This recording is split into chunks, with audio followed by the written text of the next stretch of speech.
7, 6, 5, 4, 3, 2, 1, 0. Women's Wrestling Talk, the #1 women's wrestling network on the planet.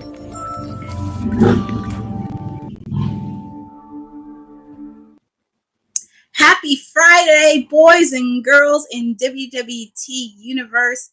Have no fear, your timeless elite is here. Your PR princess, whatever you want to call me, Stone Cold Courtney is with you on this wonderful Friday.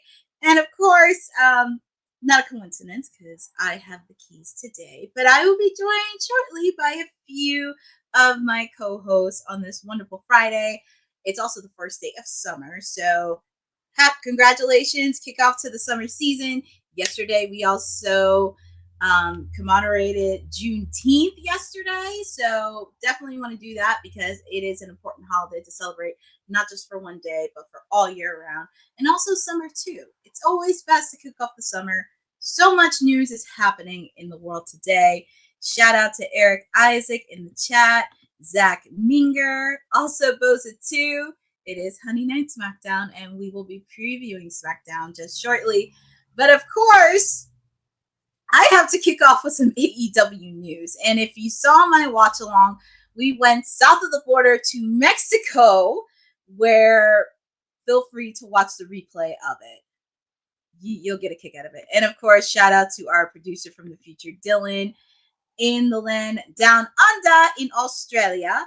But we're going to go south of the border to Mexico. And also, well, if you watched AEW Grand Slam Mexico, you kind of know what happened. Mercedes Mone won the CMLL Women's Championship from Zunitz. So it was actually a good match. It did feel, the ending was a little bit weird when I was watching it because I didn't think the match ended that quickly. But she is 6 belt Mone, and Death, Taxes, and Timeless Elite starting AEW. Oh, you are a kicker. Happy Friday, Jeffrey. But yes, at the top of the hour, Mercedes Mone, she is the new CMLL Women's Champion. She won it on AEW Grand Slam Mexico. Like I said, it was a very weird ending because I thought the match was still going on, and when she kind of put her finishing move off the top rope and it was 1, 2, 3, I was like, that seemed very odd. So both I'm sure, to be fair, be nice, because I'm pretty sure the mayor did a lot of celebrating. He didn't crash my watch along, but he was on Kayfabe's chat doing it in. But definitely want to send congratulations to her. Also, it was a good match, and I was talking a lot about this with Boss Lady this past week because I don't have a problem with anybody belt collecting. Usually when it's 2, 3, 4, I'm okay with that. But when it's like 5, 6, 7, what are we doing here? And the reason I say that is, who is she trying to prove this to? Is she trying to prove this to herself? Is she trying to prove it to the narcs of the IWC world? Or is she trying to prove this to somebody else? Because I know here at WWT Live, we know she's one of the best women's wrestlers in the world to do it. I'm not sure. Oh, you just want to take a stab at my client, Dylan. Oh, boy. Dylan, to be fair, I have a point here. And actually, she doesn't need 7 belts to prove herself because she is a 4-time AEW Women's Champion. She was also PWI's Top Women of 2024. Even though she did lose the title last year, she was still being talked about. So my client's doing great. But that's my question is, who is Mercedes trying to prove? Because we know in WWT Live, we know she is one of the best female wrestlers in the world. We cannot take anything away from her wrestling-wise. And I was kind of talking about this on my watch-along on Wednesday, because I feel like there's a bigger story to this. And I know everybody's predicting that AEW. Oh, Dylan, I know you on a roll. Well, Jeffrey, to be fair, I have a point here, but I have a point here because I was saying this on my watch along on Wednesday. That there's a lot more bigger story to this, especially when you're going all in Texas, because I know everybody is trying to say, oh, well, Mercedes is going to win the title at All In and all that stuff. But I feel like there's a lot more to this story as it is, because when you really think about it, if she collects all the belts and loses at All In Texas to get the one belt that she wants, I mean, what's there to say? Because I'm going to be honest, I kind of did have her winning on Wednesday. I had her winning on Wednesday. And let's see. But to be fair, Courtney, in an AEW exclusive, we learned that Mercedes Mone has to extend her stay in Mexico because Ring of Honor's La Catanila will challenge her. Well, to be fair, just to let you know, she is defending. She is defending her belt tonight, the CMLL women's title. But I'm going to be very honest because I'm going to be honest and very frank about this, because I know everybody talks about Kenny Omega like, oh, with this belt, blah, blah, blah. I'm going to give the same critical feedback to her as I would with Kenny and Matt. Like, let's be honest. Sometimes you need at least some feedback there. Like, I don't care what superstar or how many belts you have. I will give you the same proper feedback as I would anybody else. But to be fair, I would give feedback to anybody regardless, because usually I'm okay with 4. Like 4 belts, that's okay. But like if it's 5, 6, 7, it's like, okay. You do not let the belts define you. You let the belts speak for itself. So that's the thing that I was thinking about, because with Mercedes collecting all these belts, and because I know everybody is thinking that she's going to win at All in Texas. The thing is she hasn't lost a match. She has not lost a match. And if she loses, it's like the one belt she's allocating for is the AEW Women's Championship. And then it kind of turns into a downward spiral where she be obsessive and crazy and anything else. And she's going through this whole rampage of trying to get this belt and make it a rampage throughout the entire women's division. But that's a story that will speak for itself. I'm very curious on how this is going to go.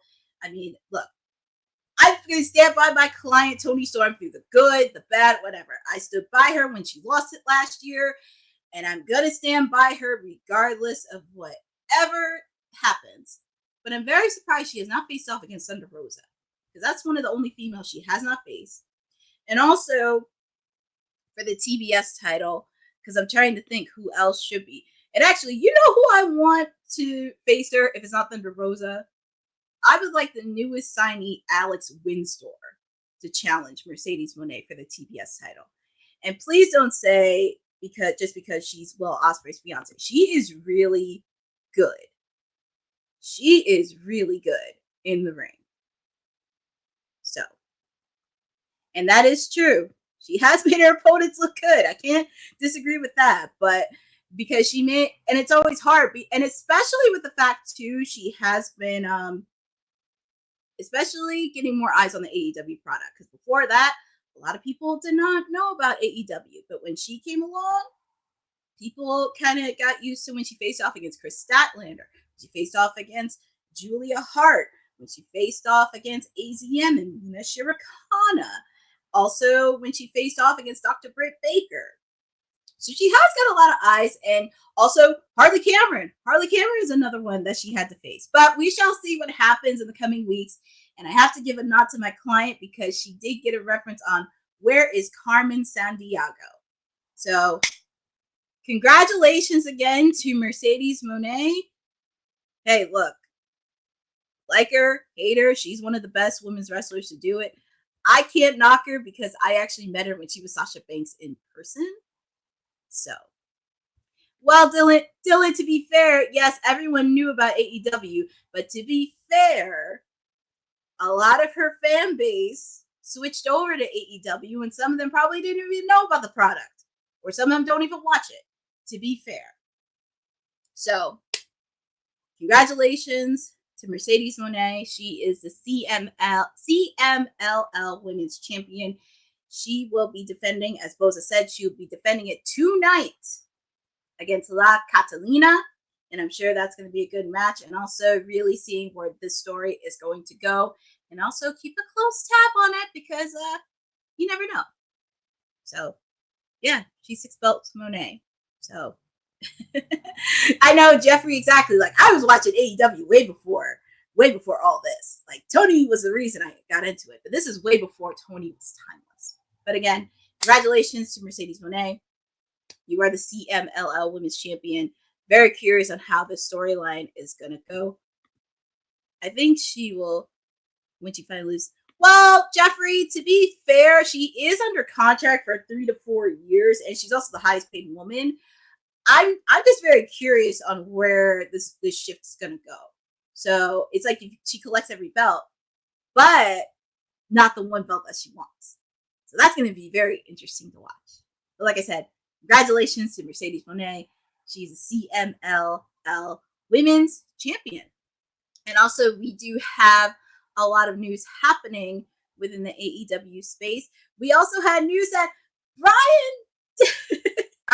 I know, Jeffrey, I know you mean not now, but it'll happen soon in the near future. We'll see where this goes. But also in AEW news, Bryan Danielson made a surprise appearance at AEW Grand Slam Mexico, where he helped save one of his favorite luchadors, Blue Panther.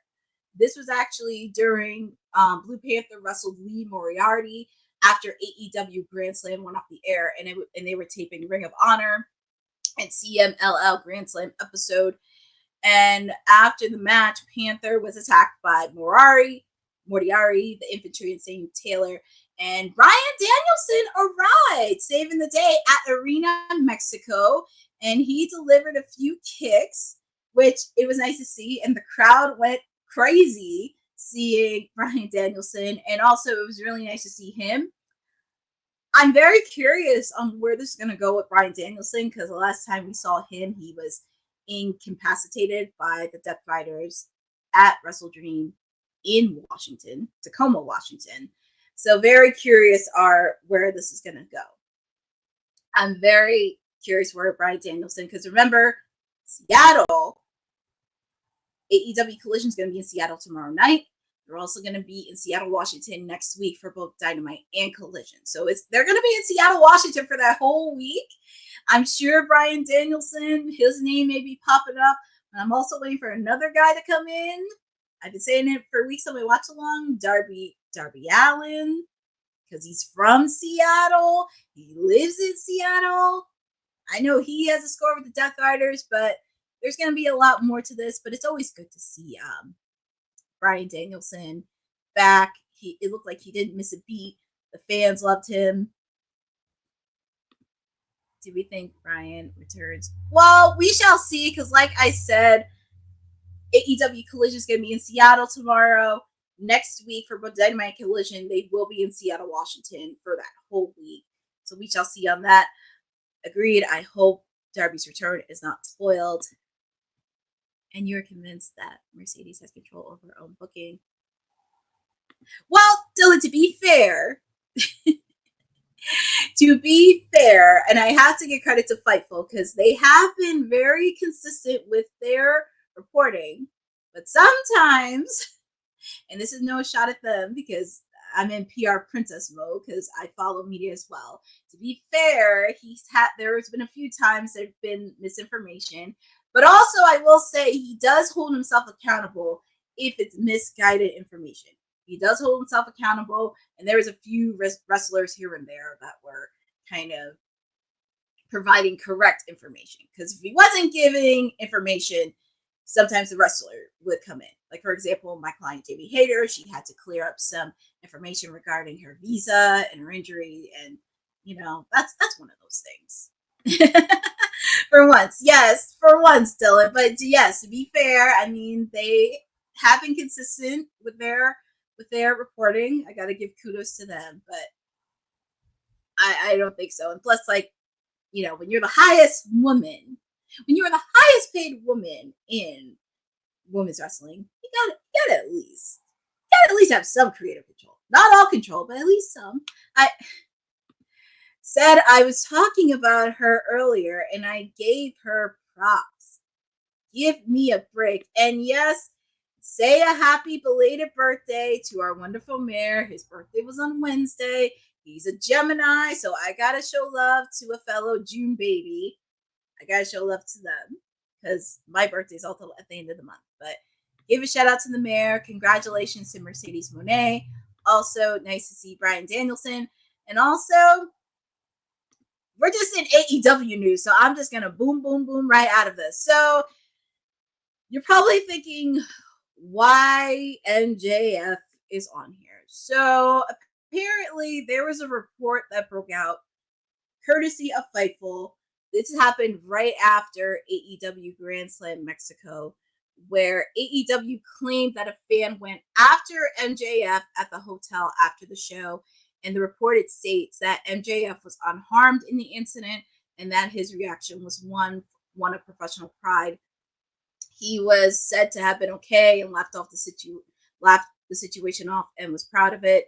And pretty much, if you saw the broadcast during AEW Grand Slam Mexico on Wednesday, pretty much MJF went out in like the red, white, and blue gear, waving the American flag during his match against Mystico.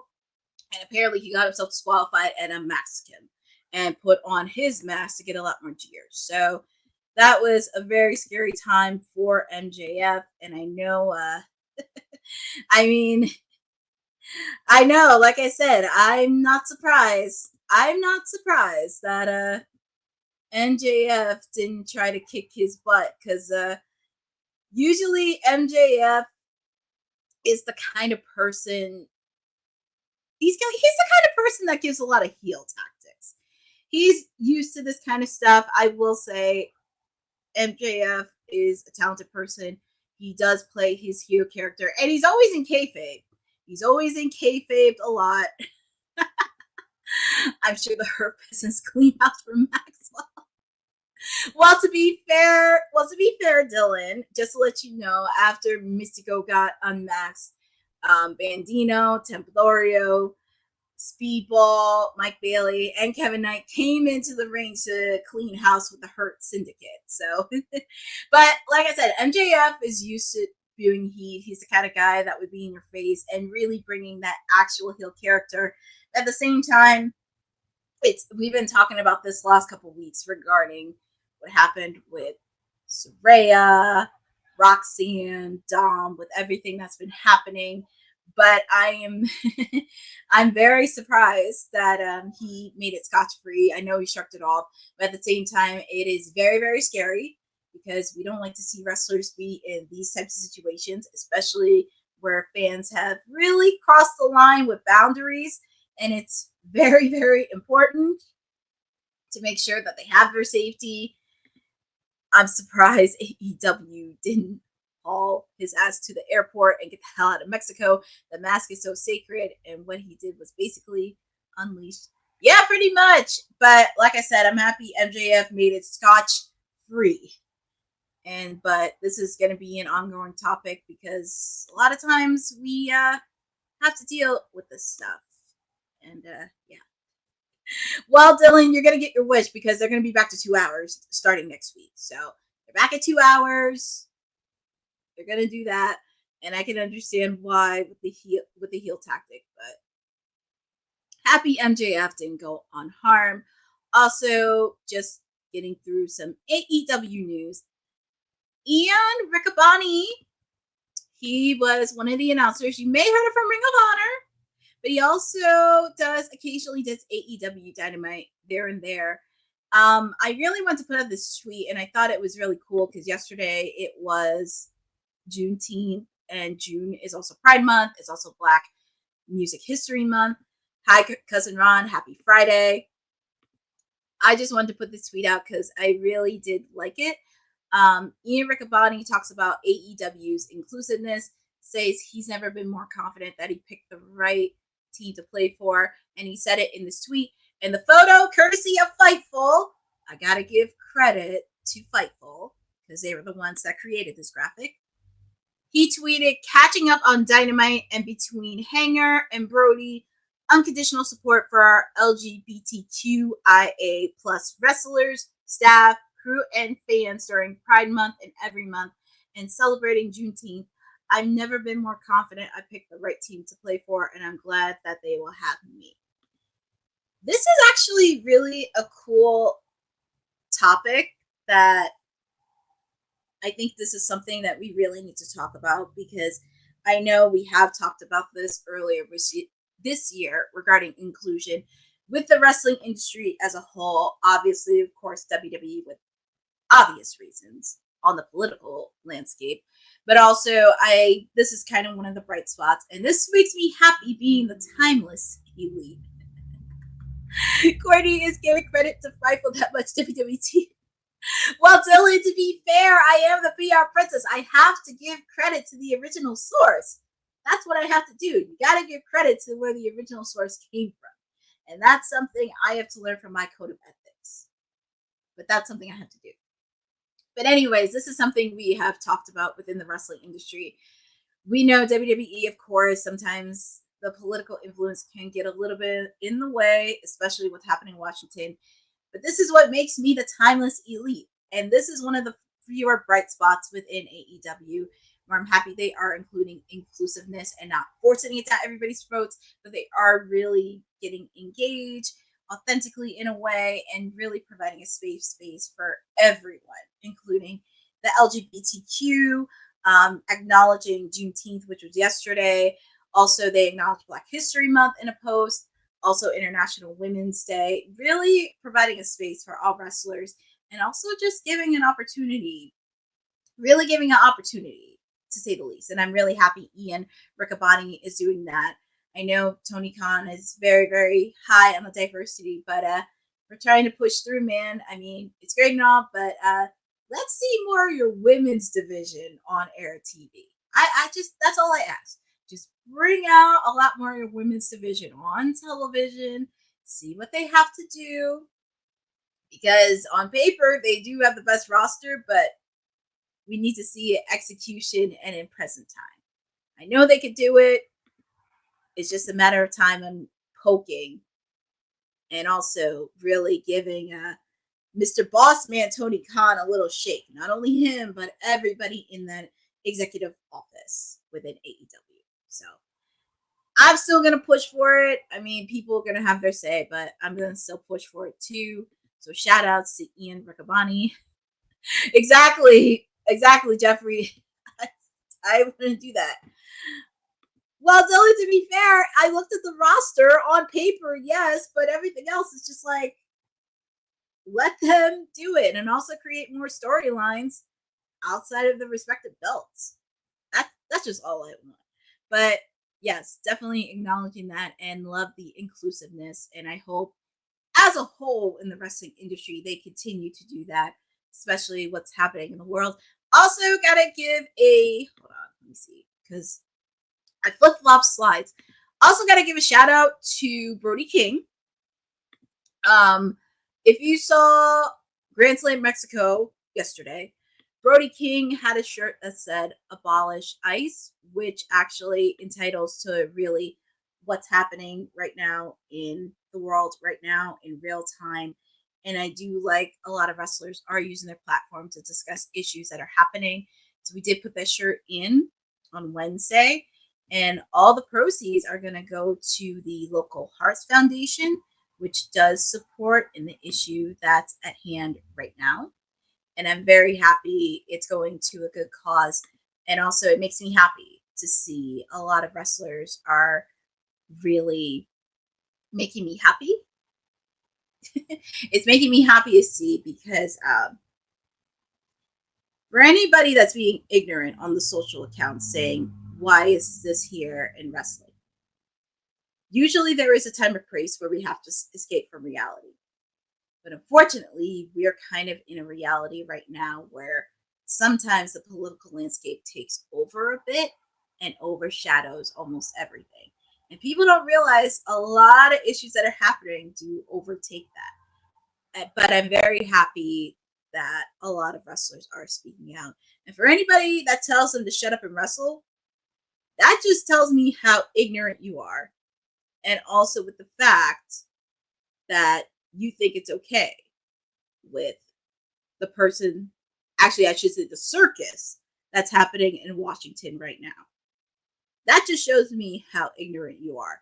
And I do think it's really important that the wrestlers do. I know a lot of them have spoken out about this the last couple weeks. Really, stop being ignorant. Stop being ignorant and just really enjoy it.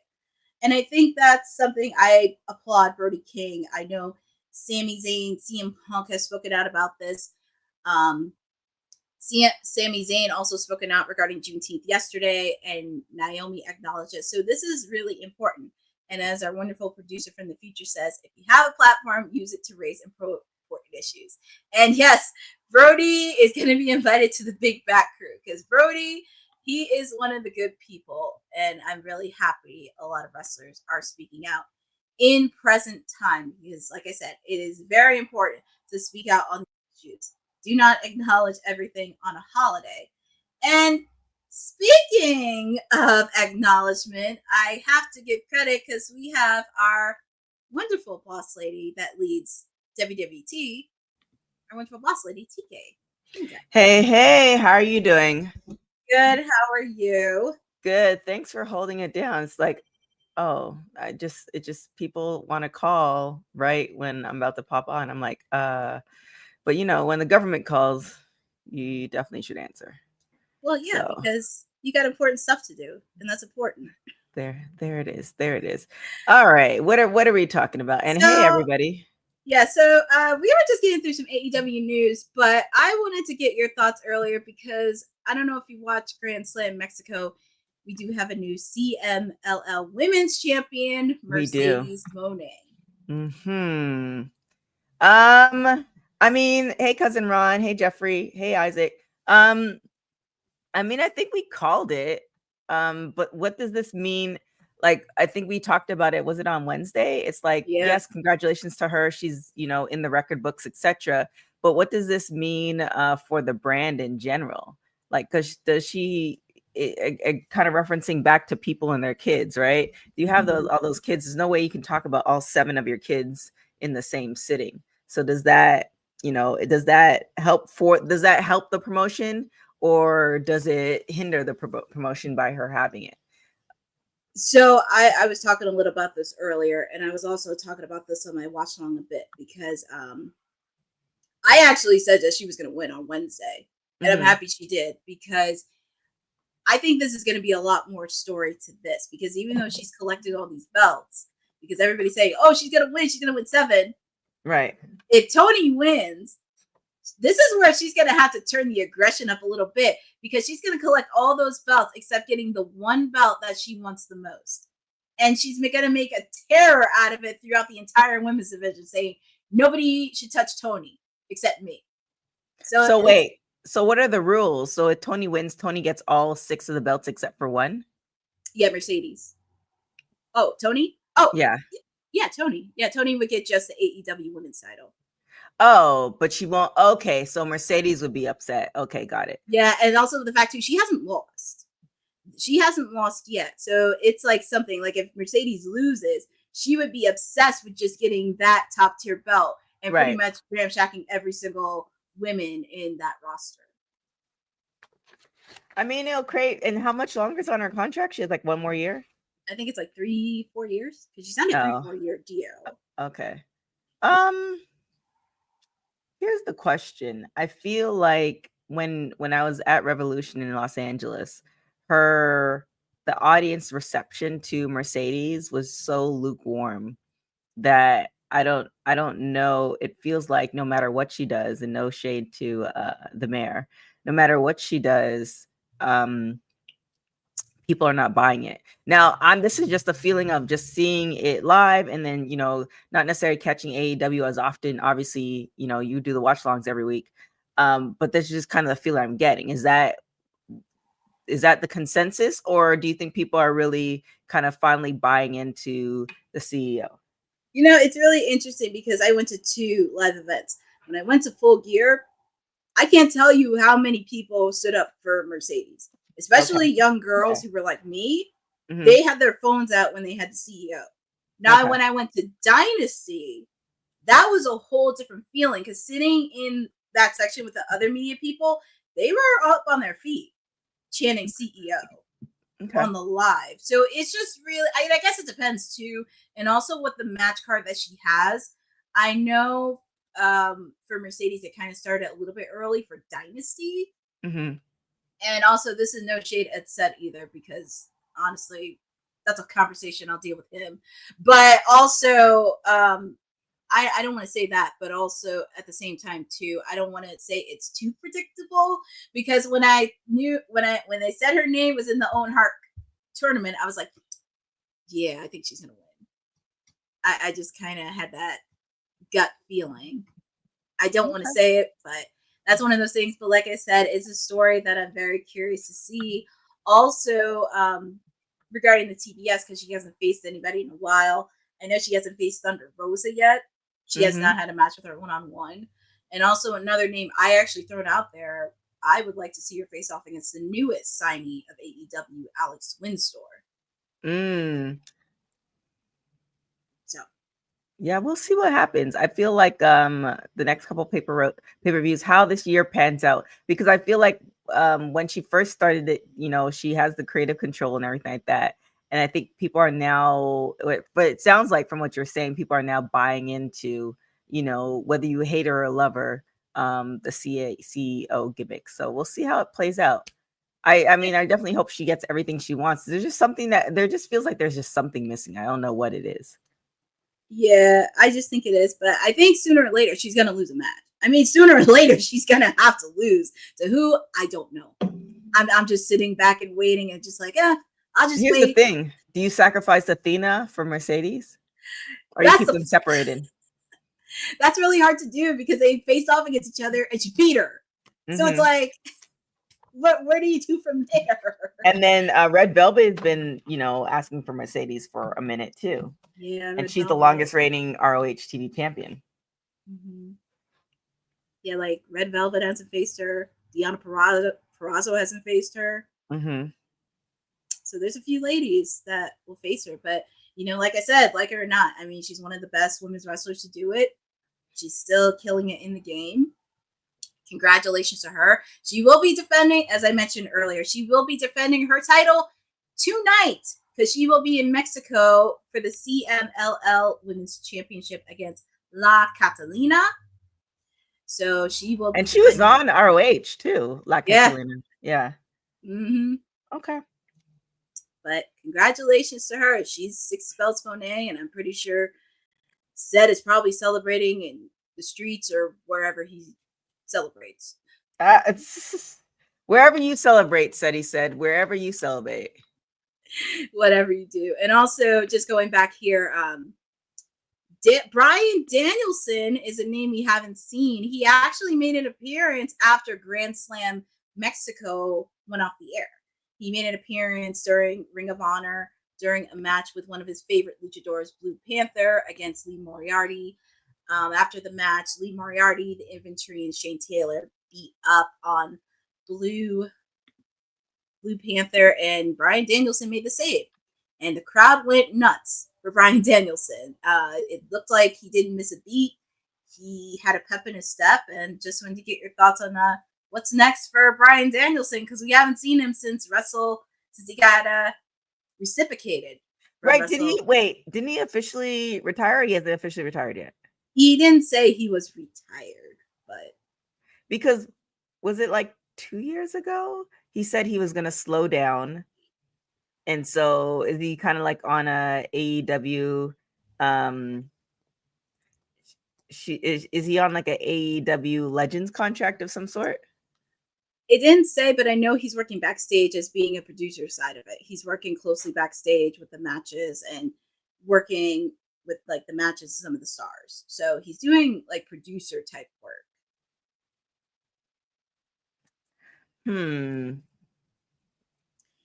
I feel like they're saving him for something. I just don't know what. I feel like he has maybe a couple matches left in him. But they're saving him for something. I think so. And also with the fact too, as I mentioned, tomorrow AEW Collision is going to be in Seattle tomorrow, and they're going to be in Seattle all next week. So he may make an appearance since he's from Washington. but I do have a feeling something is bound to happen in that match between Hangman and Moxley. There's just a lot more layers to this because it could be involving Darby, it could be involving Danielson, maybe Ospreay and Swerve, but there is going to be a possibility. And plus, I wouldn't be shocked if he did make an appearance in Seattle next week. Yeah, because then isn't Seattle his hometown? Yes. Huh. Now the question is, if he makes an appearance in Seattle, are we gonna get a Brie appearance at Evolution? They're not connected in any sort of way, so y'all don't come for me. But kind of, sort of, they are connected because obviously you know who he's married to, and obviously we've seen what happened to Brie, what she's doing. So I don't know with Brie. I don't know if we get to. Well, I mean, it is his wife. I mean, I wouldn't be shocked if she was, but I think I want to say yes, but I'm going to say no because we do have an update regarding the WWE Women's Tag Team title belts, which we will talk about a little bit later. But I don't know. I mean, I feel like you can't have. I know they're twins, and I know obviously they don't want to be known to be together all the time, but I feel like you can't have Nikki without Brie. That is true. Oh yes, Aberdeen. Thank you, Special Little Nobodies. Oh, you know why? Because Darby is from Seattle. Darby's from Seattle. He's from Seattle. Isn't Swerve from Seattle too? Tacoma. Oh, Tacoma. Okay. Yeah, Tacoma. Aberdeen is Danielson, and Seattle is Darby. Yes. Well, we'll see what happens. And just getting through a little bit because you missed the story. So, MJF, and this actually happened right after AEW Grand Slam Mexico, and this was a report from Fightful that AEW claimed a fan went after MJF at the hotel after the show, and the reported state that MJF was unharmed in the incident and that his reaction was one of professional pride. He was said to have been okay and laughed the situation off and was proud of it. What is with these? I mean, it's not new. I mean, we've seen this happen before. And we've talked about this before, especially where it's concerning women, but just people in general. What is it with fans like thinking that they can come into people's personal space and think it's okay, regardless if you think there's a good reason for it or not? I just don't. Is it a mental, like, this is the time where, like, if we had the money, obviously we'd do a lot of different things. Where if you had a therapist, I'd have a therapist come on and say, this is a mental disease, or this is a mental thing that you legitimately think it's okay to, either send death threats to somebody or pull up at their house or whatever. It's just, what is. Like, this reminds me, this is like kind of funny, but not funny. The episode of Catfish where this lady really thought that she was dating Chris Brown. So I remember that episode. Catfish is like one of my favorite shows. R.I.P. Catfish, because it's going downhill at a snail's pace. But yeah, it's just kind of like, what in your mind thinks that any of this stuff is okay? Like, I feel like there's certain like rules and regulations as human beings and living in society that are okay or not okay. And, pulling up to somebody's house uninvited, whether the intentions are good in your mind or not, is just not a good idea. So I don't know. It's just, I'm glad he's okay. You could think, it's just so perplexing to me, because I would never in my wildest dreams think to pull up to anybody's house, much less a celebrity. But well, I mean, I was talking about this a little earlier, but just kind of be frank on this. I understand MJF was trying to shrug that off, but this is very serious because we talked about what happened with Roxanne and Dominic, Saraya, Queen Aminata. So many other people had to deal with this, and it is not okay. It's not okay to invade their privacy. And also, even if he did shrug it off, could you imagine if they went after Alicia? That could have been really bad. That part. So yeah, I mean, I guess I don't know how you can't talk to crazy. You really tell them not to do it, because clearly, it doesn't matter what we say. And also, I don't want them showing up to my house. So Yeah, our producer from the future said it. just stop being weird. I agree. Please, just really stop, and please, it's just, and this is going to be an ongoing conversation we're going to have here on WWT. Yeah, I feel like it will be as WWE is getting bigger, as wrestling is getting more mainstream.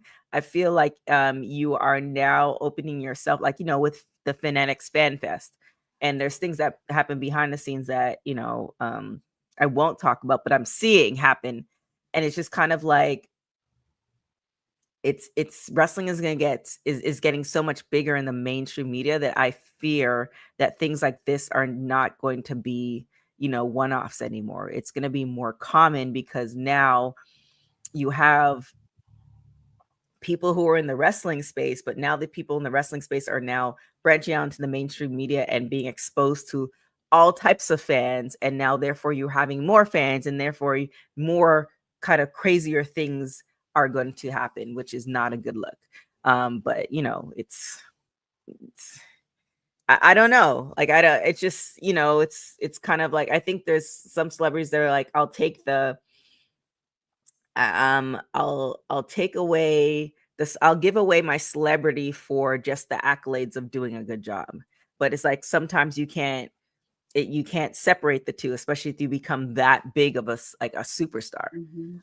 So I don't know. I don't think this is going to be the last that we hear of this, unfortunately. No, and I think, like you said, wrestling is being more popular. It's being more better than ever. A lot of stars are entering the mainstream, of course, with MJF, because he's going to be in Happy Gilmore 2. That's going to be on Netflix next month. So that's another thing as well. And this will be an ongoing conversation. But another conversation, and this is actually the good news of AEW, want to give a shout out to Ian Riccaboni. You may have followed him on Ring of Honor. Also, shout out to Fightful for this graphic as well. Ian Riccaboni actually talked about the inclusiveness within AEW. Says he's never been more confident that he picked the right team to play for. And he said in a tweet, catching up on Dynamite and between Hanger and Brody, unconditional support for our LGBTQIA plus wrestlers, staff, crew, and fans during Pride Month and every month, and celebrating Juneteenth. I've never been more confident I picked the right team to play for, and I'm glad that they will have me. His commentary on ROH, him and Caprice Coleman, oh my God, hilarious. I really, it's kind of like, sometimes it feels like with WWE, and they have to do this, it's so buttoned up, right?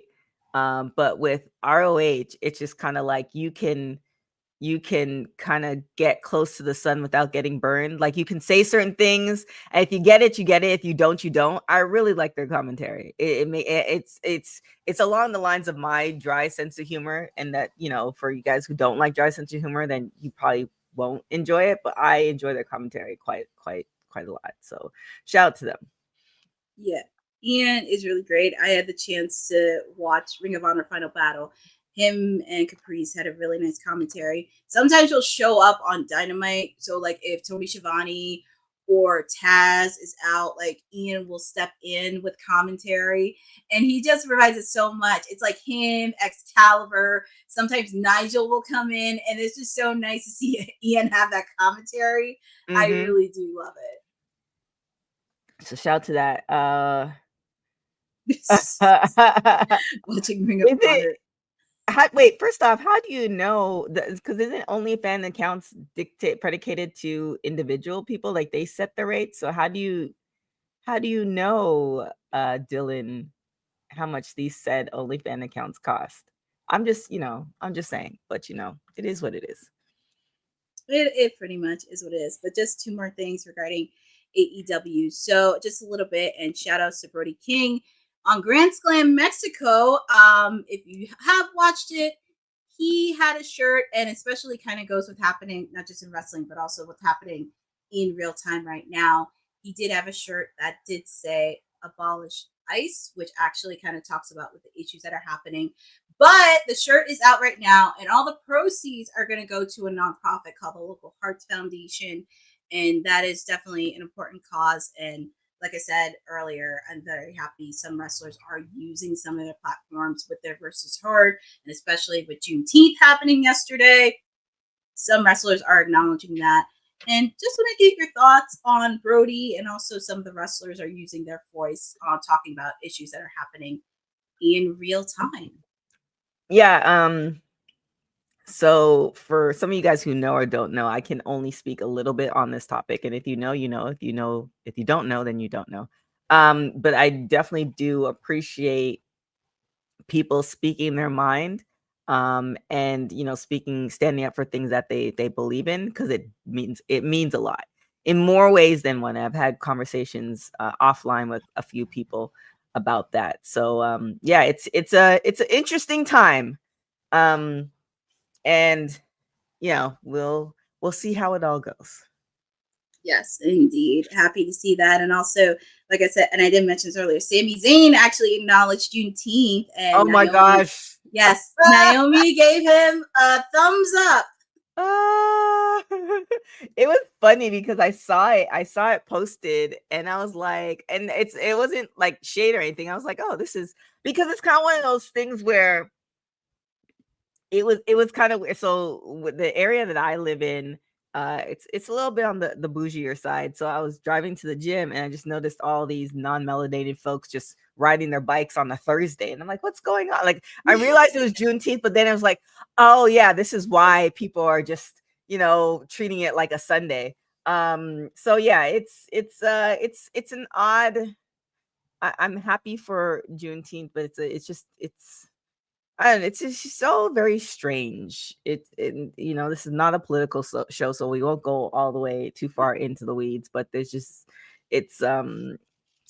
yeah, like I feel like, enjoy the day off, but at least know why you're enjoying it. It's the same thing with Independence Day and July 4th. Like, regardless if you're for it or against it, at least know the history of it, Columbus Day, etc. So I hope the folks who were riding their bikes know why why they were riding their bikes on a Thursday afternoon or Thursday morning on June 19th. That's my only hope for them. Well, more hopes, but the bare minimum. Yeah, so it's very important to understand the meaning of the holiday, just to be very clear. But anyways, switching gears, because this is the last of AEW news, and this is actually a set of interesting, good news. Lance Archer, Brian Cage, and Chavo Guerrero will be appearing in an upcoming Steven Spielberg film. In early April, PW Insider issued a report on the upcoming film from Steven Spielberg, revealing the movie will feature at least one scene with pro wrestling. And it also stated that Brian Cage and Lance Archer were booked for the scene, while Chavo Guerrero handling the stunts and portraying the referee. And on June 18th, Brian Cage confirmed the news on social, tweeting out a quick story of it. And this is actually a really cool opportunity. I'm working with one of the legends in Hollywood, one of the legendary directors. It's a great. First off, Dylan, how many screens does my gym have? I don't know what that. I don't know. My gym has quite a few screens. Shout out to G Train Fitness. I think we talked about this, not necessarily in their particular case, but the fact that wrestlers are crossing over in this acting universe, and why not? Brian Cage has been around for a minute. Definitely, he's deserving of some type of superhero role. So I hope this is not the first and the last role for him. But yeah, I'm happy that, because I feel like at one point, not necessarily in the acting sphere, but with a couple of people who are not wrestlers but in the wrestling business, and when they try to transition into other hosting or commentator or whatever modalities, people, like, organizations weren't feeling it. And I feel like in this day and age, it's okay to have, you know, WWE or AEW, whatever, attached to your name, because people are now understanding the value that comes with it. So that's a great place to be in, where it's almost transferable skills, where I think, you know, maybe 10 or 20 years ago, it wasn't necessarily the case. You would have one, you know, you have the Hulk Hogan, you have the Cena, you have Rock, but you wouldn't have, like, how many, I think Bosa might know this one. And shout, hey Maria, how are you doing? How many wrestlers right now are in films or scheduled to be in films? I think it's more than what it has ever been. So it's a good place to be. Congratulations to them. Indeed. I mean, working with a legendary director like Steven Spielberg, that's pretty awesome. I have to give kudos to that. And it's nice to see a lot of wrestlers transferring into the big screen because, like you said, we're seeing these guys. Cody Rhodes is going to make a cameo in Naked Gun. We're going to see Becky Lynch and MJF on Happy Gilmore too. That's happening. So, and we also saw a lot of familiar faces in Queen of the Ring this year. A lot of them. A lot. So yeah. Yeah, we'll see what happens. But I don't think this is going to be the first or last. Triple H was in Blade 3. Was he? Oh, wow. I know he was in a Blade movie. He was in it. I remember when they showed the trailer, and he was with Wesley Snipes. I forgot what role he played in, but yeah, he was in Blade 3. Oh, I need to watch, like, once in a while. Usually I do this on Christmas. I don't think I did. I didn't do it the last Christmas because I was home in Toronto. They kind of ruined my flow. But typically when I stay home in Los Angeles for Christmas, I usually spend Christmas watching all the movies that I don't genuinely watch. So like I watched like Karate Kid, like from the beginning, like all series. I did that for Harry Potter. I believe I did that for Blade, but I think I need to run it back because Blade was good. Yeah, I think that was good. But we like to see stars be in the movies. And switching over to WWE, since we were talking about them, we did have some news from their official socials yesterday that they're heading to Newark, Brooklyn, and Philadelphia with Raw and SmackDown this summer. They announced the 3 new additions across this summer, and it's going to be in conjunction with SummerSlam on Friday, August 1st at the Prudential Center in Newark, the day before the first ever 2-night SummerSlam in MetLife Stadium. They're also going to have Monday, August 4th in Brooklyn, New York at the Barclays Center, Monday, August 18th, Philadelphia, Pennsylvania for the Wells Fargo Center for Raw. Individual event tickets will go on sale starting Friday, June 27th at 10 a.m. Eastern Time on Ticketmaster.com.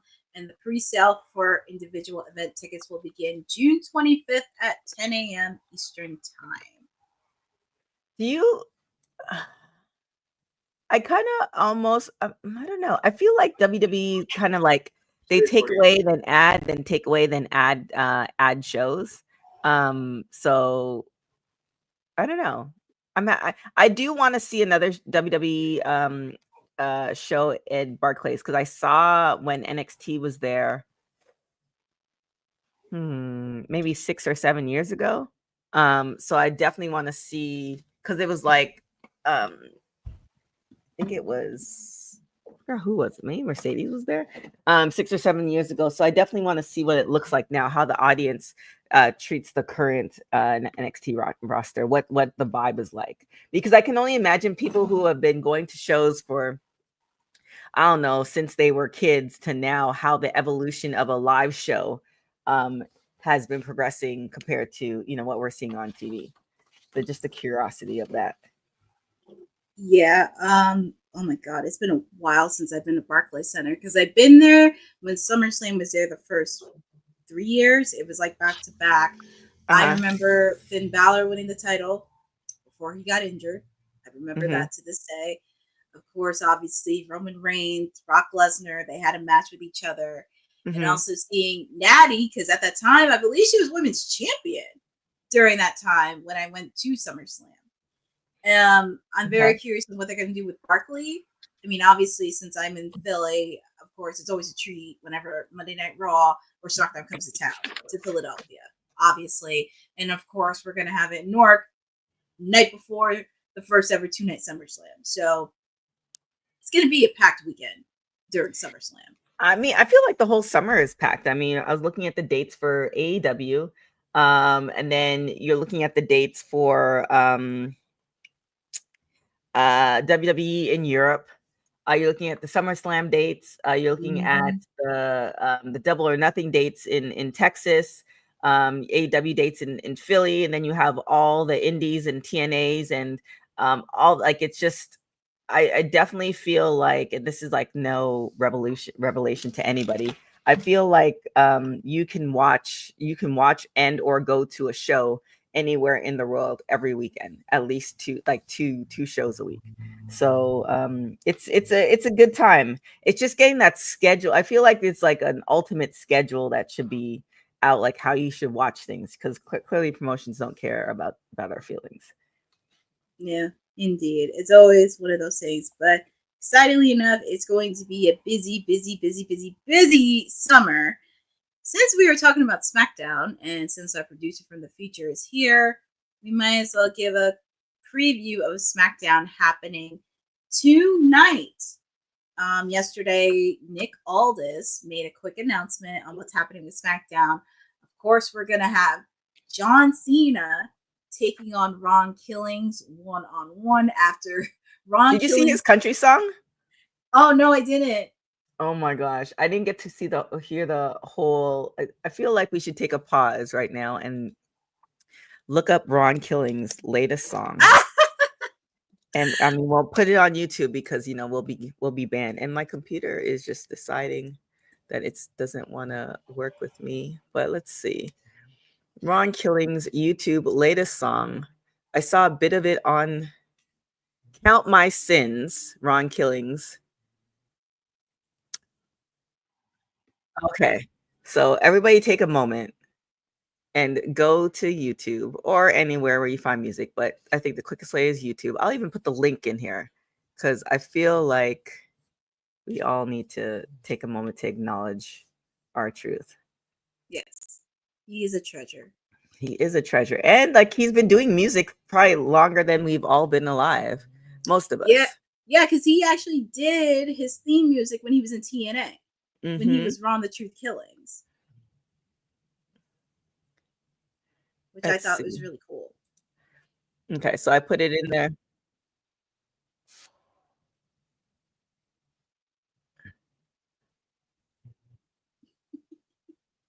Are y'all listening to this? Oh my goodness. Well, going through this, as I mentioned, Ron Killings is going to face John Cena after he ambushed him twice last week on SmackDown. Yo, this oh my gosh. Count My Sins. I'm going to go ahead and add this to my workout. This song, how it starts, and then when it hits in the 20 seconds and he starts rap. All right, R-Truth. I mean, all right, Mr. Killings. Go on. This is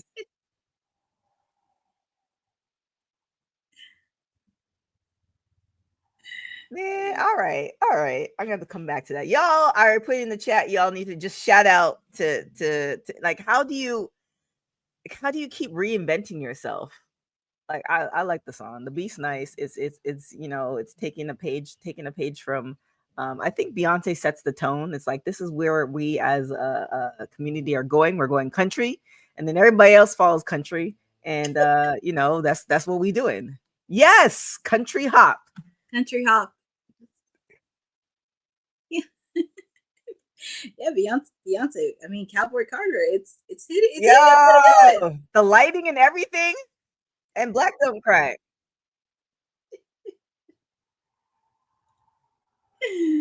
Oh my goodness.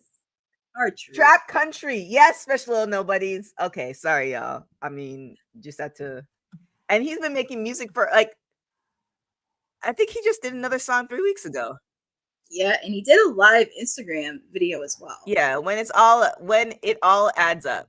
So yeah, he's been, I mean, no, I think this is not new, but yeah, the timing, because I wonder if he knew everything that was happening, because this is what I typically see on the back end of WWT. Whenever like somebody gets a championship or something happens as far as somebody's somebody like a women's championship, whatever, those interviews, like people start like Googling them, and interviews, like, you know, if we do an interview like with Red Velvet or whoever, those interview like numbers go up. So I wonder with everything with him getting let go and him coming back, like people, he decided to drop the music, because that song, that last song, this when it all adds up, was dropped 3 weeks ago, and then the other song was dropped 3 days ago. So I wonder if he knew the timing of it all. That's an interesting thought. That is very interesting. Yeah. But anyway, sorry, that was I digress. To go. That No, was no. Our truth thing. And then I have man, I really wish I had time to, like, I wish there was, I've always said this, I wish there was like two of me. One of me would just sit and watch TV all day, but it's like I watch the full documentary of Our Truth, which is like pulling up on my YouTube. Like there's so many things I would just let it play out and like have my eyes taped open 24 hours a day so I can consume all this stuff and then pass it to the current me for all the information. Yeah. Oh, we would love that. Yeah. Welcome to WWT Super Show Love and Telling Country. you. Oh my goodness. There it is. That Country. was just went on a tangent, but that song is fire. I don't care what anybody says. That song is. And June is Black Music Month too. So there it is. Yeah, so it's Pride Month. We have Juneteenth. We have Black Music Month. It's also Caribbean American Heritage Month. There's a lot of things going on in June. There is, but I know our producer is kind of nudging. Sorry, my bad, Dylan. Especially I might have to dust it off. And once you drop it on TikTok or whatever, tag us and we'll give it a listen and we'll go from there. Sorry, Courtney, continue. That's okay. That's okay, because I know Dylan's been nudging me for the last hour. But anyways, we're going to have SmackDown tonight from Grand Rapids. We do know we are going to have a Honey Night SmackDown watch-along happening tonight at the top of the hour. We are going to have Ron Killings take on John Cena, because last week, Ron Killings ambushed John Cena twice. So he gets his match thanks to General Manager Nick Aldis. We're also going to have the continuing of the King and Queen of the Ring tournament.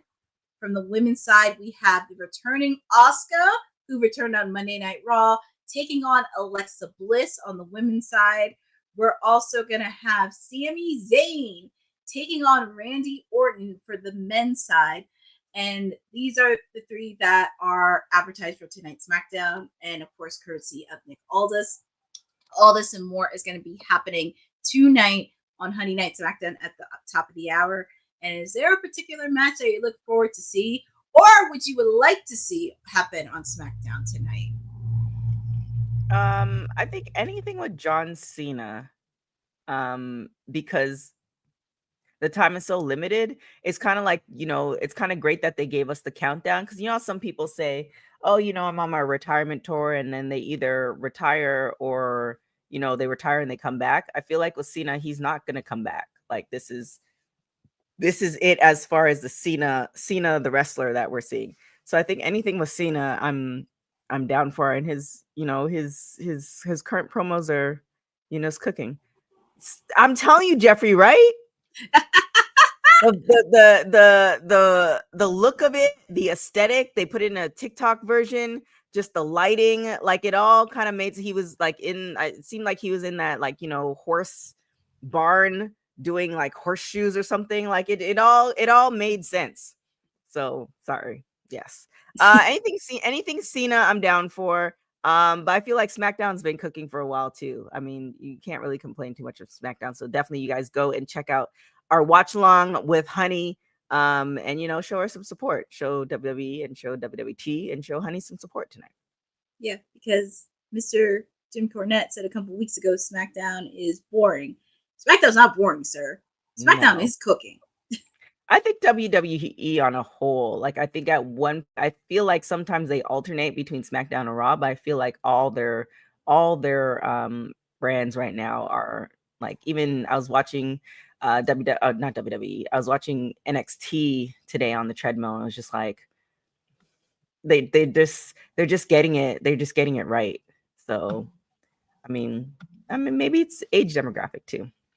His age. Yeah, Jeffrey, I'm saying, can we get that? Can you imagine what that?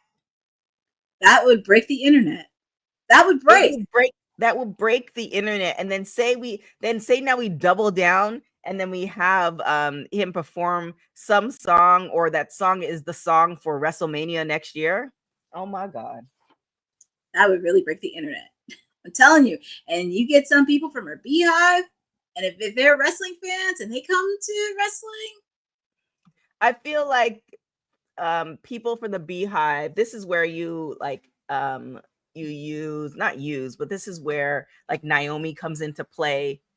This is where like Jade comes into play, but I feel like the beehive would gravitate more to Naomi than anybody else on the current roster right now. But we'll see. What are you looking forward to most on SmackDown? SmackDown. I'm actually looking forward to both the King and Queen matches. I really want to see what happens after that. Also, very curious on what they're going to do with Night of Champions, because it's next weekend. If they're going to add any other matches, that's the one thing. I mean, obviously John, of course, because he got in the face of Nick Aldis last week. I know there's going to be a lot of shenanigans between him and Braun Killings, but also I would not be shocked if CM Punk made an appearance tonight. So many things. So many things happening, but feel free to give. Oh my goodness. I mean, yeah, there it is. I mean, I don't. Yeah, Tiny Desk is another thing that I just want to put on, just like from the beginning, and continue watching. They have so many good ones. There's just not enough time. They do. They just posted one with Beanie Man, and yesterday, since it was Juneteenth, they did Charlie Wilson. See? Yeah. All right. What else do we got? Well, switching over gears, because we did talk about what's happening with Liv Morgan, and she injured her shoulder. She will be out of action for up to 6 months, and it will require surgery. This was actually reported by bodyslam.net that noted that Morgan is expected to be sidelined for up to 6 months with the shoulder injury. And also another report from Fightful confirmed that Morgan will indeed need surgery to repair the damage. A 6-month recovery timetable would mean a potential return to the ring for Morgan around December 2025 or January 2026. And also, I do want to throw in, because there was another story that happened, and this kind of goes with Liv, because people were kind of questioning regarding plans for the women's tag team titles. Apparently, in a latest update, because people were saying like, oh, there was a lot of reports saying they need to vacate it and everything else. Well, thanks to PW Insider, there have been reports due to the upcoming procedure, she will be off of television. But with the surgery pending, multiple WWE sources have confirmed to pwinsider.com that Liv Morgan will be pulled from the road and won't be making any appearances live on WWE programming near the future. It does raise a lot of questions regarding that, and it may be a possibility Raquel may be teaming with Roxanne Perez, but we're not sure. So there's a lot of developing stories happening, but we do want to send a recovery to Liv Morgan, but also, yes, speed recovery, but also just getting your thoughts regarding the status of the women's tag team titles. Yeah, I think it mentioned it on Wednesday. I feel like Liv, no injury. There's no time to have an injury. No good time to have an injury. But the spot that she's leaving it at, where Judgment Day is, I feel like Judgment Day. Thankfully, they didn't pull the trigger to disband it, because I feel like you can now pivot, especially with the addition of Roxanne. So because now Liv, I think, has something to come back to in a couple different ways. So, obviously her and Dominic, her and her tag team partner, her and Roxanne, her and Rhea. There's like 4 different things she can come back to. So yeah, I definitely do believe Judgment Day can survive us 6 months. Now, do I think what the writers had in mind for Judgment Day prior to when Liv got injured versus what they have planned now, I think that's changed. But I feel like you can now pivot and still continue with the storyline. I don't see Judgment Day breaking up just yet. Or Judgment Day breaks up closer to when Liv is supposed to come back, and now she comes back to like, wait, what's happening? So there's a lot of things. It's kind of a good time for her. It's like if you were gonna plan, it's a good time for her to be injured.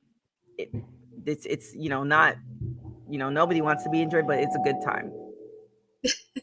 Dylan's like, I'm all in for chaos. Well, that is true. And also with the fact chaos. too, it's going to be very interesting because also I'm very curious what they're going to do with Nikki Bella, because she was supposed to do something with Liv. Don't know what they're going to do with her. I feel like again, we don't know what's going to happen with Evolution. Like they gave us such a short, and you know this as PR, like they gave us such a short marketing thing as leading up to it that it just feels like they didn't really put too much thought into it. Therefore,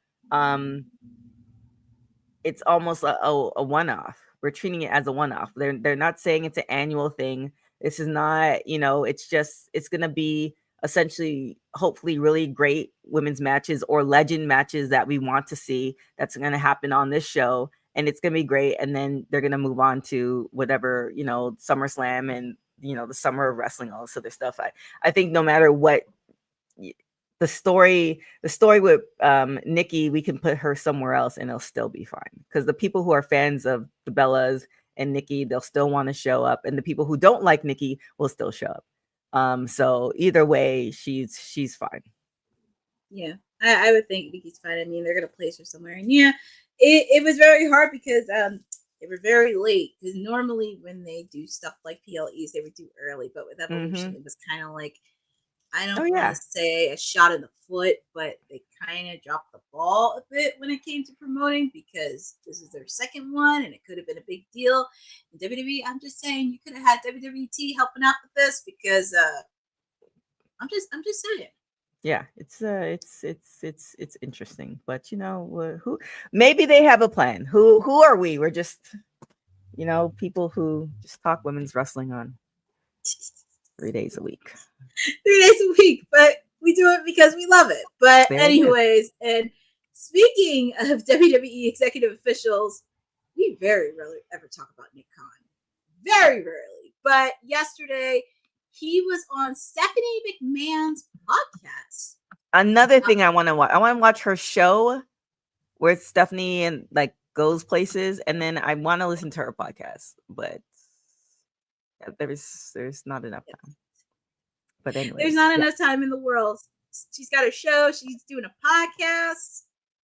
She's doing everything. But anyways, he was on Stephanie McMahon's podcast, What's Your Story? And WWE President Nick Khan opened up about his philosophy on handling online criticism from fans regarding the company's creative direction. Speaking on Stephanie's podcast, he stated that he does not let social media noise dictate WWE's booking decisions. Nick Khan made it clear that while he is open to opinions, he will not be swayed by the loudest or most negative voices online. He noted that he trusts his internal team for feedback, not anonymous social media users. He quoted this: "It's not real life. I try to keep my head down and work. If I'm doing something wrong, someone I trust will tell me." Khan said, "I'm not going to let someone with 14 followers decide how I feel about my day." He explained that this philosophy is shared by Triple H and is taught to the entire WWE creative team. "We train our creative team to ignore the noise, trust the data, trust your instincts. Don't let Twitter or rhetoric or whatever throw you off your game." Yeah, I mean, he said this before, and it makes sense. I mean, social media has given everybody a platform and everybody a voice, but that doesn't mean that we have to listen to every single voice, because I don't know, say they take it away from wrestling and you have somebody screaming at the top of their lungs that financially you should do all these things, and they don't have a lick of financial education, and you now decide to listen to them, and now you lose everything.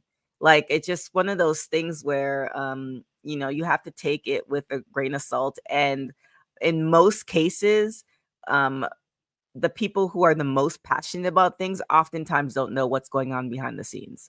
And there's so many different things, especially when you're dealing with companies, that happen behind the scenes that you have no idea why certain decisions are made and all this other stuff, whether good or bad, or whether if it's for, crazy reasons, or, for legitimate reasons. Like, you really just don't know. And I sometimes I find it very funny for people, coming to the assumption of things just based off of whatever their experiences are versus what's actually happening.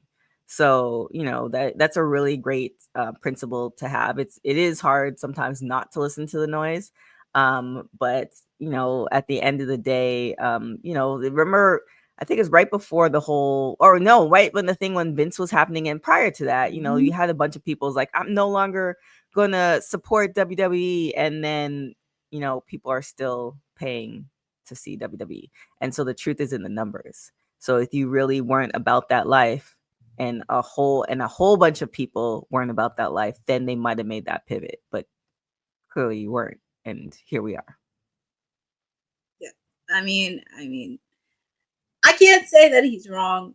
And also, pretty much, if you've never worked behind the scenes of not just WWE, any wrestling industry, whether it's mainstream, independent, or local, or anything else, you should not really say anything.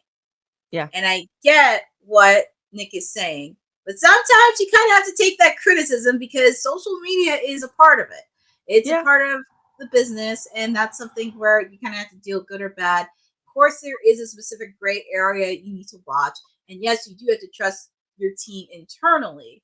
But it wouldn't hurt to take somebody on the outside realm, whether it's like PR or media or something that specializes in, to get second opinions on it. Because yes, you want your own, but it's always doesn't hurt to get a second opinion from a specific professional, and really understanding. Because of course, at the end of the day, you want to make revenue, because that's the end goal. You want to make revenue, you want to make the money, you want to get the sponsorships. I get it from that perspective. And of course, you're going to deal with a lot of, narcs of the world in the IWC land.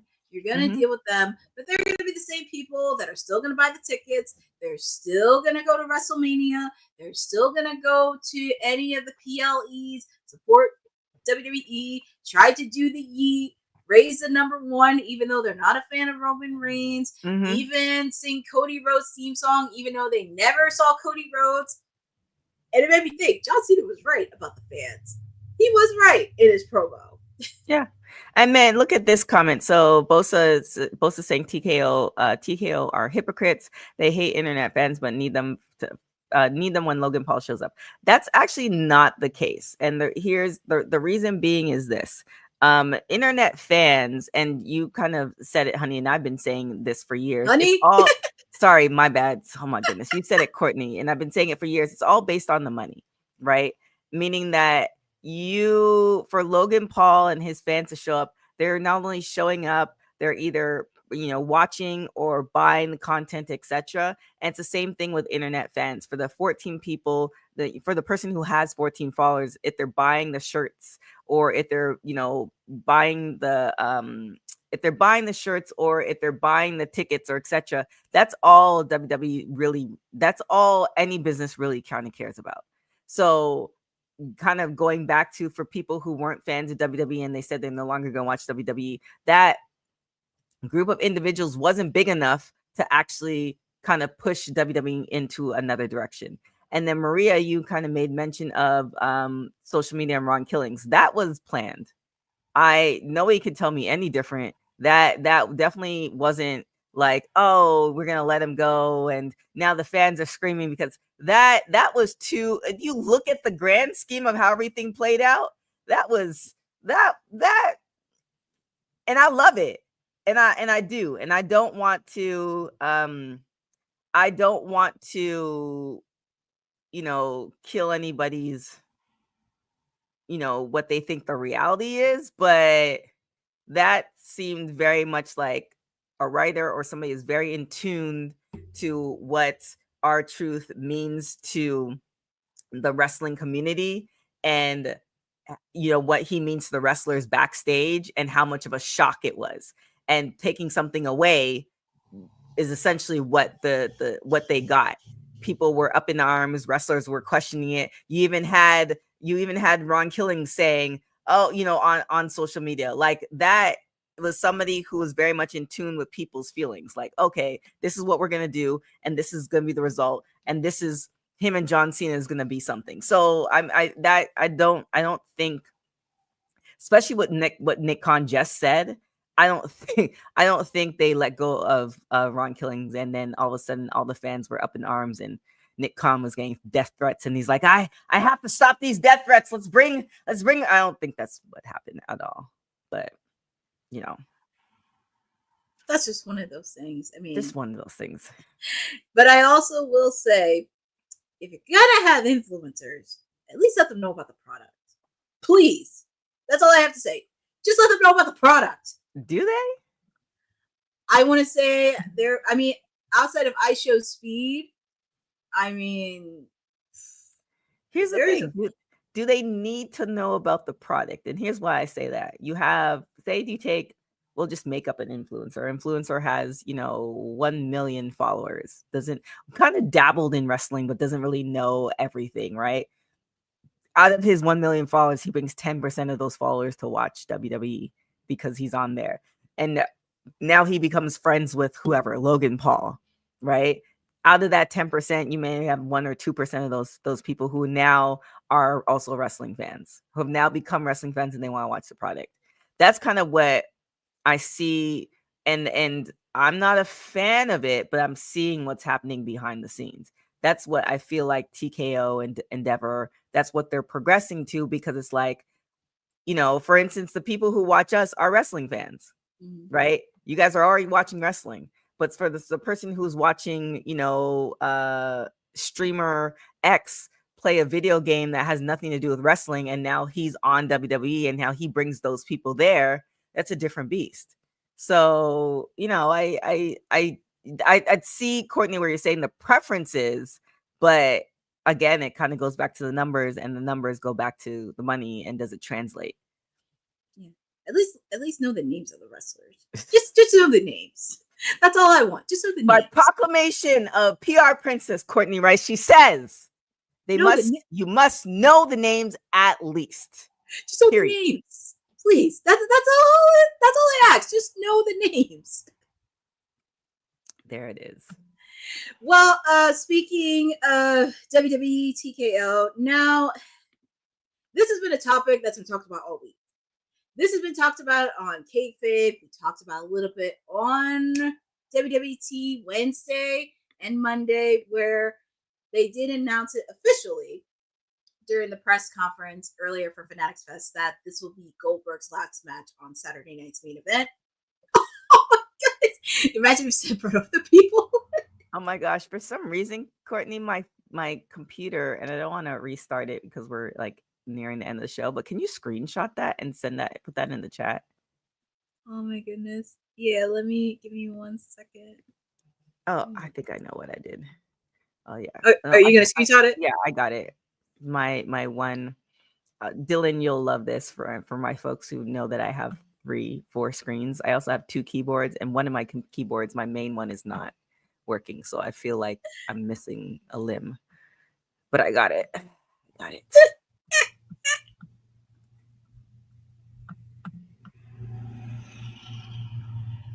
All right. Sure, said we'll love that. All right. Might as well give it to him. It was his birthday anyway. Yeah, bring on the people from the streets, said. Why are you hiding them from us? I mean, he can run, but he can't hide. There you go. But anyway, I also want to say, I can't say your name. I'll just do the initials, MPSB. Yeah, thank you for the braids comment. I like them. They are very cute. And yeah, sometimes it seems so obvious. All right. Oh my goodness. Well, anyways, we talked a lot about this. We talked a lot about this in WWT Wednesday and Monday. Talked about this on Kayfabe, where it was officially announced during the press conference during Fanatics Fest 2 Day that this will be Goldberg's last match on Saturday Night's Main Event against Gunther for the World Heavyweight title. I know a lot of people have mixed feelings about this being Goldberg, and it's in Atlanta. I get it.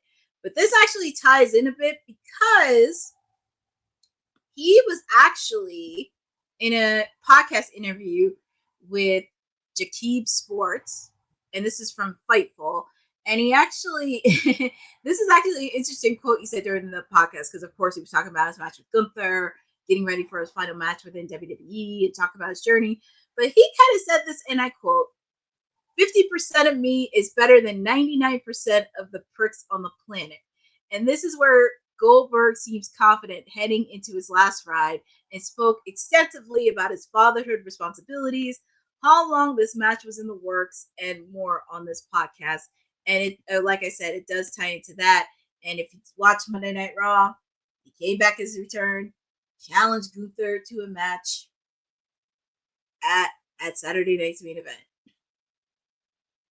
I mean, I'm curious to see how it's going to play out. You know, what his training is looking like. I mean, there's different there's training for when you're training as a football player, to a wrestler, to a retired athlete. So we'll see how it all plays out. We'll see if Gunther carries him, or, you know, it makes sense. I mean, I think we're both on the same page, Courtney. Like, we think Gunther's gonna win, right? We don't think Goldberg's actually gonna. Well, oh my goodness. I would like for Gunther to win. I don't know why, because it's like, this is his final match, and if it's like you give him the title, that's kind of a little bit, I don't want to say lazy. Then what happens lazy. next? It's like you let Jay drop the title for this, right? And also we the fact about that on Wednesday too. Yeah, we're gonna talk about that, and also it's like you'll let Seth cash it in, which is kind of lazy, because I would like Seth to cash it in on the WWE Undisputed title, but there's a lot more layers to this. I would like Gunther to win, but, and also with the fact too, you're also battling out with All in Texas that day. Right. Jeffrey, yes, he was limping to the ring. However, that is that limp, I know it I know it well. That limp is just a person who's, why is my computer just not, that limp is just mean that you've been an athlete for a very long time. He probably is in pain often, and it's just kind of, you know, this is just an everyday thing. So I wouldn't count that against him. That's just that just to me is just a person who's been an athlete from a very young age, and, you know, their body's feeling a little bit more, their body's showing it, but that doesn't mean that their body can't go. So I wouldn't take that. I would take that limp with a grain of salt. Well, we're going to be seeing a lot more Goldberg on Monday Night Raw. Especially Unk Wrestling is not like Unk Rap. Wow. I don't know. We'll see. We'll see. Oh my gosh, that's funny. I mean, yeah, Jack. I could see Jack in a Goldberg shirt. Another AfterBuzz alum. We'll see. God. Well, it is official by Goldberg. He will be having his final match on Saturday Night's Main Event. You will be seeing him on Monday Night Raw, because I'm sure Seth will get a kick out of Goldberg being there every week. There it is. I was being sarcastic, because I know for a fact he doesn't like it. We will see. Well, we have to see if Mayor actually shows up. That's another thing, because he's been in the streets quite often. Yeah, he's been in the streets, lurking around, trying to celebrate his client getting 6 belts. 6 belts. But that's something I'll say for another day.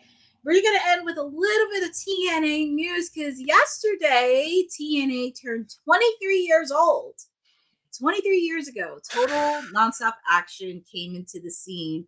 And I know a lot of people thought TNA was going to die, but here we are. I didn't. I did not.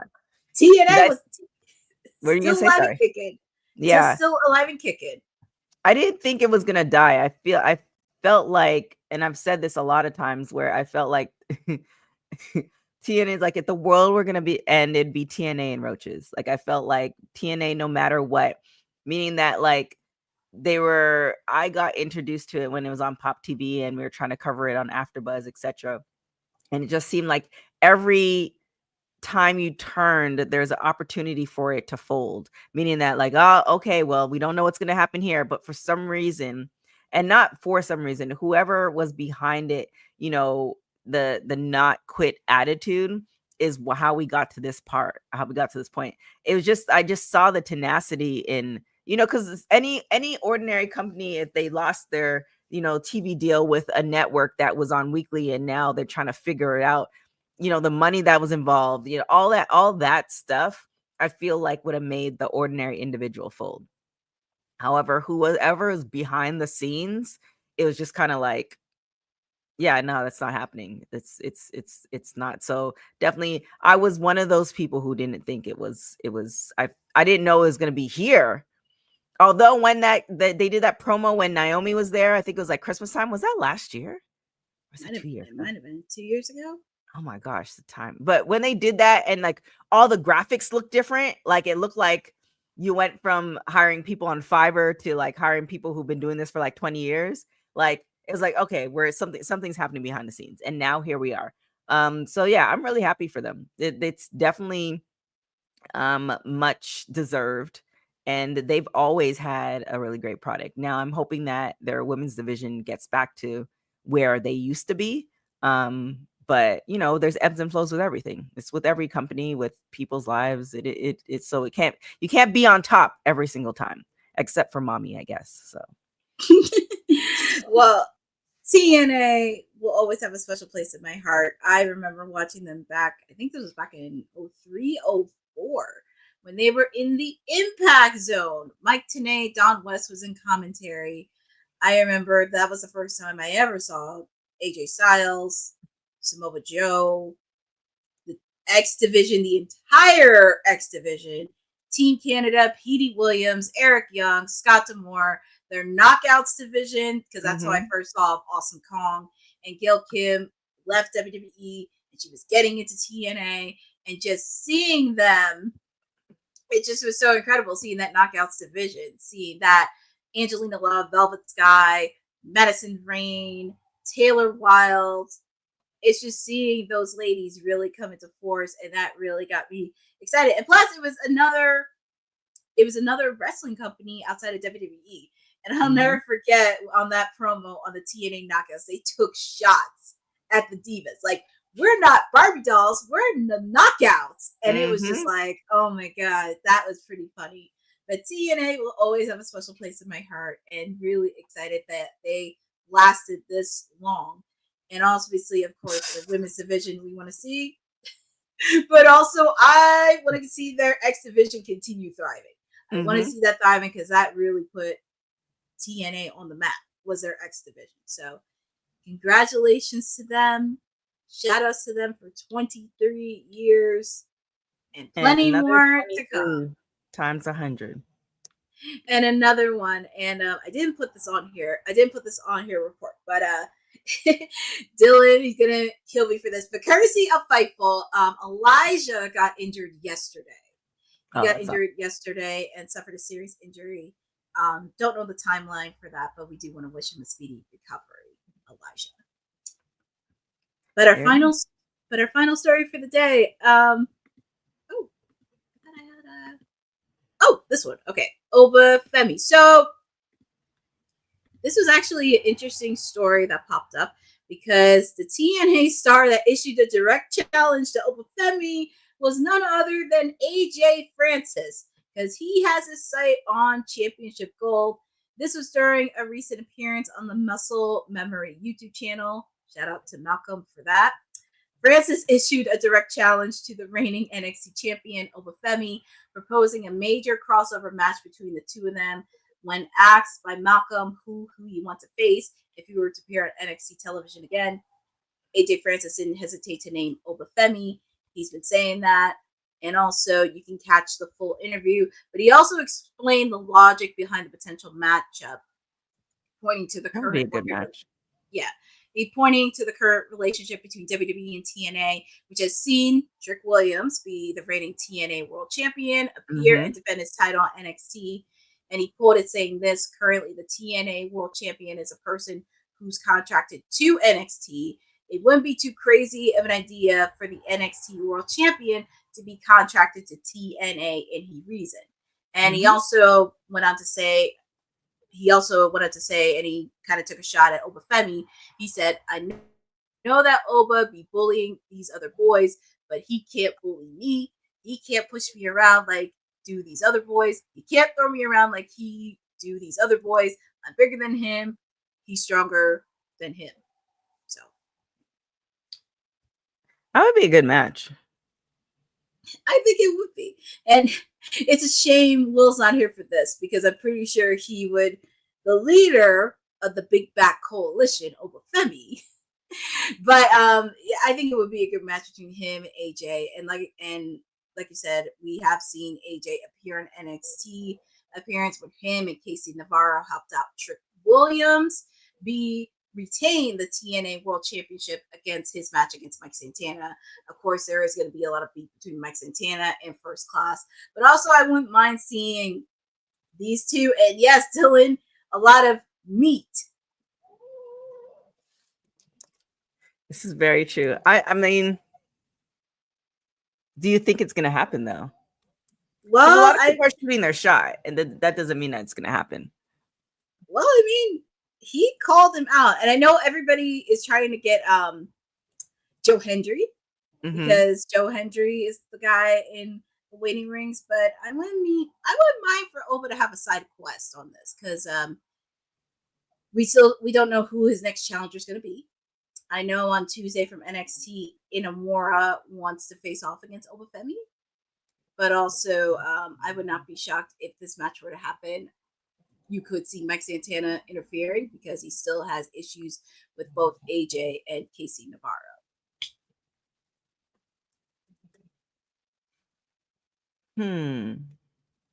I don't know. For some reason, I don't see it happening. But we'll see. I mean, I think that and here's another thing, because we have like the summer of Trick with TNA. Do you think after, because I feel like the fact he said that means that's almost saying, okay, well, probably by the end of the summer, the title will go back to somebody in TNA. And do you think the crossover, like, do you think it's always going to be that crossover? Do you think it's going to be the ebbs and flows? Like, okay, we're going to see TNA sometimes we'll see that crossover, and then sometimes we won't. Or do you think it's going to be something consistent? I would think it would be something consistent with the fact that even though Trick is under NXT contract, he's still the TNA World Champion. So of course we're probably going to see him on, obviously, Thursdays, but also next week he has a match against Josh Briggs for the TNA World title. So we are going to probably see a lot of consistency from him. Even if it's not a match, he can still do promos. So I would not be shocked to see that happen. Also, we have seen Oba a few times on the TNA landscape, especially when he had a match with Moose, and also having Moose appear on NXT, which people did not think that would never happen. True. That is something to really, and also, I mean, I wouldn't mind seeing Oba step into the Impact Thursday Impact again. And also, I mean, we've seen First Class make an appearance, have a show on Thursdays. I wouldn't see why not they would make an appearance on Tuesday night for NXT. I'm all for it. I'm all for it. I'm also all for when I come back from this work vacation to get all the way into TNA. So, and also all for my computer acting properly once the show is done, because I need to do some work because it's annoying me. But anyways, we're here. We are here. It's Friday. And in 15 minutes, the SmackDown watch along is going to be happening with Honey. But I think that's it, right? Yeah, I think that was the last story for TNA, because there was a lot that happened today. There was a lot that happened all week. There it is. Well, with that being said, where can everybody find you? Well, the people can find me. Of course, they can find me chirping sporadically on WWT Live any way I can. Monday, Wednesday, and Friday. Try to hop on as much. Wednesdays, it's Timeless Elite Wednesday, not CEO Wednesday. Just be very clear of that. If Ced wants to do a watch along, he can do it on a separate one, but he ain't cracking. Yeah, maybe the Raw watch along. He can start doing that again. Well, he should, but I don't know. Well, he belongs to the streets. He should, but I think since Goldberg's back, it's like, who knows? But who knows? Who knows? But the people can find me on Timeless Elite Wednesdays. Next week, we're going to be in Seattle. We're going to be in the Pacific Northwest. I mean, who knows? There's a lot of surprises there. You can also follow me on my on my Twitter, my Instagram at CourtneyNJ11, because there is going to be a lot of content. I know I've been saying this many times, but I've been all over the place too. But definitely going to post up the full interview from 90s Wrestling Con. Also, a lot of stuff. Also, definitely giving a shout out to iDrink as well. Have to give a post out to them. But also, we do have much content happening in the coming weeks. Yeah, shout out to iDrink. That's one of the promoters, brand partnerships with AEW. So give a shout out to them. Also, follow ISPW Wrestling, because yours truly, she's behind the commentator desk, and we're going to have a busy events planned. I'll let you know when. It's going to be a busy summer. I'm excited for summer. It's pretty much going to be a memorable summer that we're having. So stay tuned on that. There it is. And you can follow me everywhere at TK Trinidad. Keep it locked. I am going to start doing, man, I wish I could show you guys the behind the scenes of some of these conversations I have. But there's going to be some stuff happening on TikTok, etc. So definitely keep it locked to all my social media. A lot more stuff happening. If you have been following my stories, that's just the tip of the iceberg as far as what's going to be happening this summer. It'll be a TK summer. Very interesting. But you can follow Women's Wrestling Talk on all social media platforms at www.talkpod.com. You can also check out our Women's Wrestling Archive. We are in the beginning states of working on the back end, so definitely keep it locked to that. We need your support, even if your support is just tweeting it out to other folks. What this is going to do is essentially the Women's Wrestling Archive is going to document, and it's going to be the number and only hub for all women's wrestling from the beginning to end. Any wrestler that you can think of, WWE, AEW, Indies, TNA, etc., is going to be on this hub and documented, so you can find, their birthdays, where they're from, social media, how their story, all this other stuff. So it's going to be it's one of the passion projects that I've been thinking about for years. So now it's kind of at the infancy starting stages. So definitely keep it locked for that. With that being said, thank you guys so much for watching Women's Wrestling Talk, the #1 women's wrestling show on the planet. Ciao, guys. Thanks for joining WWT. Don't forget to like us on all social media platforms at WW Talk Pod. Like and subscribe on all video and audio platforms, like yesterday, my G. And check out our website at www.talkpod.com. Thanks for watching Women's Wrestling Talk, the #1 women's wrestling network on the planet.